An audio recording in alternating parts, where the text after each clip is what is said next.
More on the UN effort to stifle free speech, to squelch it, really, is Christopher Hitchens. He's Vanity Fair columnist, author of God is Not Great, How Religion Poisons Everything. Christopher, I have to say, first, welcome. Great to have you back with us. Secondly, how dare these people attempt such a thing?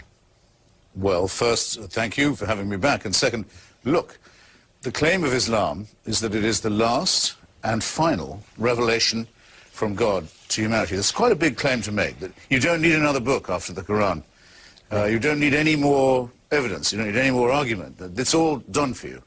Now, that's okay if people want to claim that. But now they want to say, if you have any difficulty with this idea, if you have any doubts about it, you're not allowed to express them. Because if you do, you are insulting us. You're making us feel hurt. Now, just imagine those two claims put together. One, a fantastic claim, and the other, a fantastic claim that you can't challenge. That is totalitarianism defined. It's a rape and butchery of the First Amendment of our Constitution. It's also being joined, though, Christopher, by a lot of nations that are not Islamic, and there seems to be a strong move forward, and it's already, in point of fact, been approved at this level by the United Nations.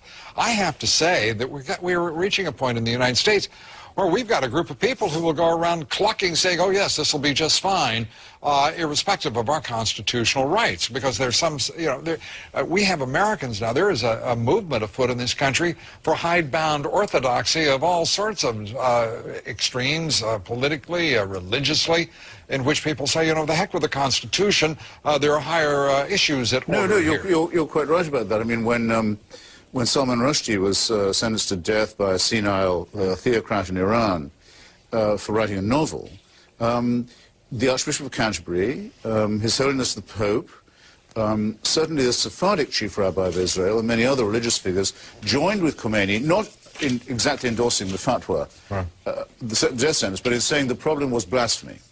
That they agreed with the Ayatollah to that extent. The problem was not the destruction of free speech and free expression, but the hurt feelings of the religious. This is a common problem. In Britain, there's a blasphemy law that only protects Christians, for example. It's a big source of Muslim grievance. But when you clear away all these discrepancies, there's one overwhelming thing that's happening, and it's this. There are Muslims who are prepared to use violence at the drop of a hat if a cartoon is published in Denmark, if the Pope makes an off-the-cuff remark, a stupid one in my opinion, about Byzantium or the Crusades. They go straight to violence, but yet you cannot criticize them for being violent lest you be accused of blasphemy. Yeah, and it is, well, Islam, of course, Christianity, whatever it may be. The United Nations is getting a bit burdensome, it seems to me, to anyone who's interested in freedom. Whether it be through the World Trade Organization, whether it be all sorts of institutions, organizations, ranging in issue from global warming to anti-blasphemy. Yes. This is becoming a totalitarian, authoritarian organization. And political correctness is really an effort to control, more, seemingly to me at least, nothing more than an effort to control thought. Nothing to do with its remit either, which is the settlement of disputes among member states by peaceful means. Of course, nothing to do with that at all. And remember, thanks to Eleanor Roosevelt, all member states or applicants for membership of the UN were not compelled, but were strongly urged to sign the Universal Declaration of Human Rights, which, among other things, protects freedom of expression. And the countries that refused could still join, but remember that they were the then Soviet Union and Saudi Arabia.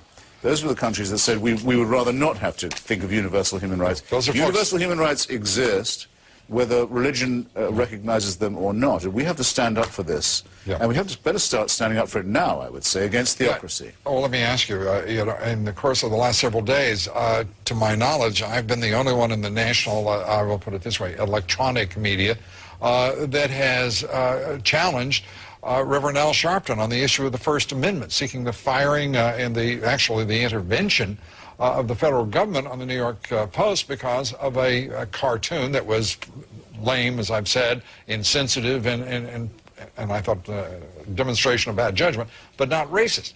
Where in the world has the national liberal media been on that issue? It was a very crummy cartoon, I have to say. Absolutely. But I can't imagine what they were doing. It wasn't... another crime, by the way, it wasn't funny. I mean, can we just say that that's also an offense? Oh, I started out with lame. Extreme, yeah. Being unfunny is a fantastic failure in a cartoonist. And I think we should have people's heads well for every time they don't perform. The federal government has no competence in these matters. Right. And it can't be solicited for this. Now, just stroll back a bit. I've been to Friday prayers in Tehran. Right. Several times. Christopher, I'm going to have to leave you at prayers organized chanting of death to America, right. death to Britain, death to Israel. Its head of state is allowed to come to the UN. That's fine by me, but don't let them tell me that only those who criticize them are being blasphemous. Yep. Well, I have to say that my patience is ending primarily with the United Nations that's arrogant enough to think it should leave us subservient to its collective will. Christopher Hitchens, always good to have you here. Wish we had more time. Thank you. Okay. Well, we want to know what you think. Our poll question tonight is, do you believe the United Nations restriction of freedom of speech in the United States should be tolerated? Yes or no? Cast your vote at BlueDimes.com. We'll have the results here later. 98% of you say the United Nations restriction of freedom of speech in the United States should not be tolerated. And I'm thinking about bulldozers, but that's